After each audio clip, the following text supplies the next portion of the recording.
Thanks for tuning in Summary MMA. In this video, Paulo Costa shares nasty picture for the reason of UFC 294 withdrawal. Showtime leaves Bellator's future in further uncertainty. Edson Barboza sets new record for Fight of the Night bonuses. UFC parts ways with 7 fighters.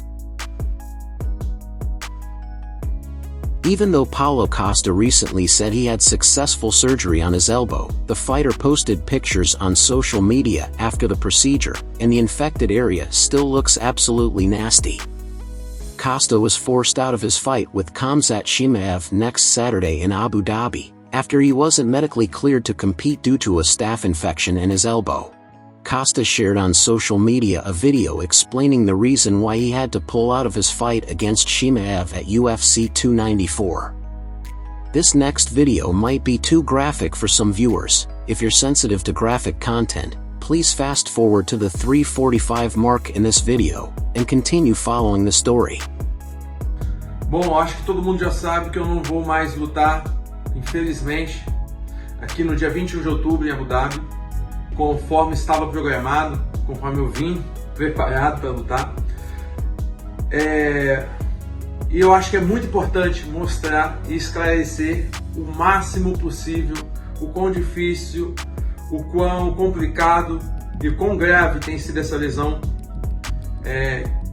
que nós estamos tratando aqui no meu cotovelo. Vou mostrar com imagens, tá, e vídeos bem fortes, então peço que, se você for sensível a esse tipo de conteúdo, não prossiga, saia do vídeo, pois são imagens fortes realmente. E isso respeito aos fãs. Estou mostrando isso para esclarecer em respeito aos fãs que me seguem, que me acompanham e admiram meu trabalho.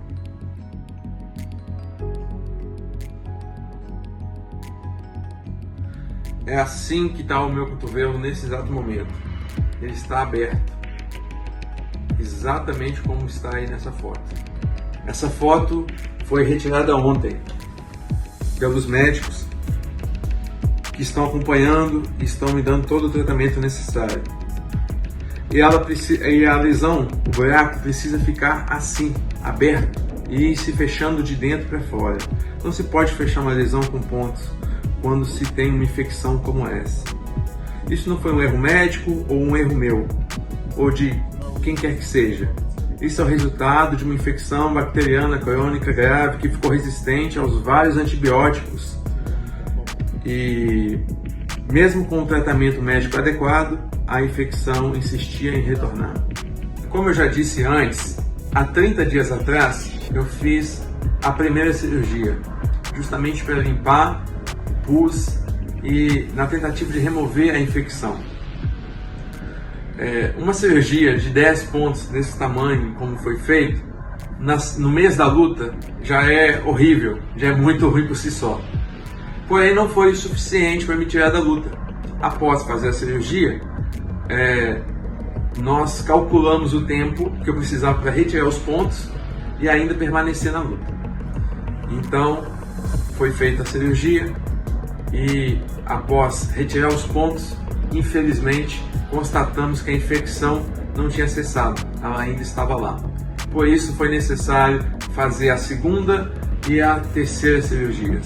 Cirurgias essa no qual o resultado são essa foto, essas imagens que vocês estão vendo aberto, né? Tiveram que deixar meu cotovelo aberto, de forma que após a segunda e a terceira cirurgia foi impossível permanecer na luta com o cotovelo aberto.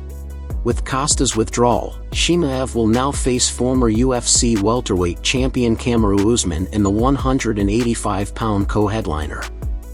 And UFC CEO Dana White mentioned in an interview, the winner of this fight will face the newly crowned middleweight champion Sean Strickland. What do you think? Who will win this bout, Chimaev or Usman? Showtime will soon be done with combat sports. In an internal email, Paramount executives informed employees that Showtime Sports, which oversaw major boxing events as well as Bellator MMA, will be shut down at the end of 2023. Plans for a Bellator MMA sale may be heightened, now that Showtime has announced plans to stop airing all combat sports events at the end of 2023. Bellator was not explicitly mentioned in the memo, but right now, Bellator MMA only has one more show on its schedule, the upcoming Bellator 301 card scheduled for November 11th in Chicago.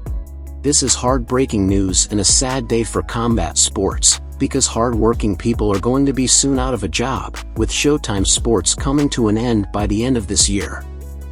Showtime Sports has been covering boxing for almost 40 years, and dating back to 2007, airing MMA, from Elite FC to Strike Force, and then Bellator. This will be one less place for fighters to perform and make money.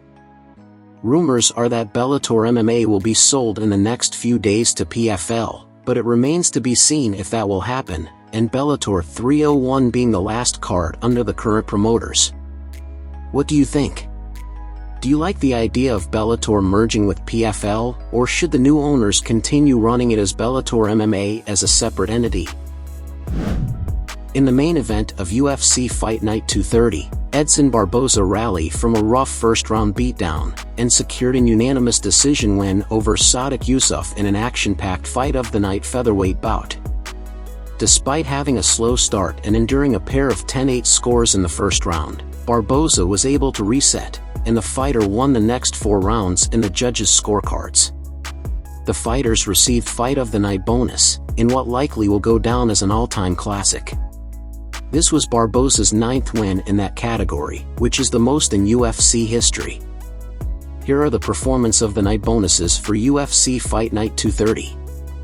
Michel Pereira defeated Andre Petroski via TKO, with punches in round 1. Jonathan Martinez defeated Adrian Yanez via TKO, with leg kicks in round 2. What do you think? Who should Edson Barboza fight next at featherweight? Mixed martial arts is such a tough sport, and we feel for the fighters when they don't get their contracts renewed by the promotion they fight for. The UFC updated their roster, following the signing of 46 new fighters after the conclusion of Dana White's Contender Series Season 7. And of course, when there are new signings, there are also new departures. Here is the latest batch of fighters to depart the UFC. 13-year UFC veteran, John Makdessi, was arguably the most notable release. The 38-year-old lightweight fighter exits the promotion on a 2-fight losing skid, after most recently suffering a controversial unanimous decision loss to Jamie Mullarkey at UFC 293. Despite always being in entertaining fights, Andre Filo also was one of the fighters who said goodbye to the UFC. Unfortunately, the welterweight fighter is riding a 4-fight losing streak, setting his UFC record at 2 wins and 5 losses. New Zealand's featherweight fighter Shane Young also is on a 4-fight losing streak, with the 2-5 UFC record, and was let go by the promotion. Camuela Kirk, 12-6 overall record, 1-2 UFC record, and fighters who joined the promotion trough Dana White Contender Series, Tucker Lutz, 12-4 overall record, 1-3 UFC record, JP Buys, 9-6 overall record, 0-4 UFC record, and AJ Fletcher, 10-3 overall record, 1-3 UFC record, were also among the fighters in this batch to departure with the UFC. If you like the content, please make sure to like and subscribe so you can get the latest news in UFC and other MMA promotions. Thanks for watching.